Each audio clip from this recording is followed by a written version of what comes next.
நண்பா 72வது senior national games வந்து பாத்தீங்கன்னா குஜராத்ல நடக்க போது நம்ம எல்லாருக்குமே தெரியும். அதுல தமிழ்நாடு டீமும் பார்ட்டிசிபேட் பண்ண போறாங்க. சோ தமிழ்நாடு டீமுக்காக பிளேயர்ஸை செலக்ட் பண்றதுக்காக அதுக்கு முன்னாடி தமிழ்நாட்டுல இப்போதைக்கு மாநில அளவுல ஒரு மிகப்பெரிய கபடி டோர்னமெண்ட் நடத்த போறாங்க.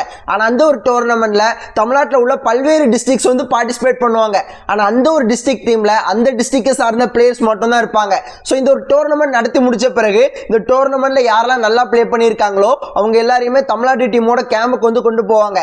ஆனா அங்க இருந்து பிளேயர்ஸை ஃபில்டர் பண்ணி 72th சீனியர் நேஷனல் கபடி சாம்பியன்ஷிப்ல தமிழ்நாடு டீமை ரெப்ரசென்ட் பண்ணி ப்ளே பண்ண வைப்பாங்க. சோ இப்போதைக்கு அந்த மாநில லெவல்ல நடக்க போற டோர்னமெண்ட்டை பத்தி நிறைய அப்டேட்ஸ் வந்து கிடைச்சிருக்கு. இங்க ஒரு ஸ்டேட் லெவல்ல நடக்க போற இந்த ஒரு டோர்னமெண்ட் வந்து பாத்தீங்கன்னா நவம்பர் 28ஆம் தேதி ஸ்டார்ட் ஆகி நவம்பர் 30ஆம் தேதி முடிய போகுது. எப்பவும் போல 3 நாட்கள் நடக்க போகுது. சோ இந்த ஒரு state level tournament last time வந்து பாத்தீங்கன்னா சேலத்துல வந்து நடந்துச்சு. இந்த வாட்டி வந்து பாத்தீங்கன்னா கிருஷ்ணகிரியில வந்து நடக்க போகுது. சோ கிருஷ்ணகிரியில வந்து பாத்தீங்கன்னா பிருந்தாவன குரூப்ஸ் ஆஃப் இன்ஸ்டிடியூஷன்ல வச்சு நடக்க போகுது. இந்த ஒரு டோர்னமெண்ட்ல பார்ட்டிசிபேட் பண்ற எல்லா பிளேயர்ஸ்க்குமே தங்குறதுக்கு இடமோ உணவோ அவங்களே கொடுத்துருவாங்க அப்படிங்கிற மாதிரி தான் மென்ஷன் வந்து பண்ணியிருக்காங்க. அண்ட் இது வந்து பாத்தீங்கன்னா சீனியர்ஸ்க்கானது.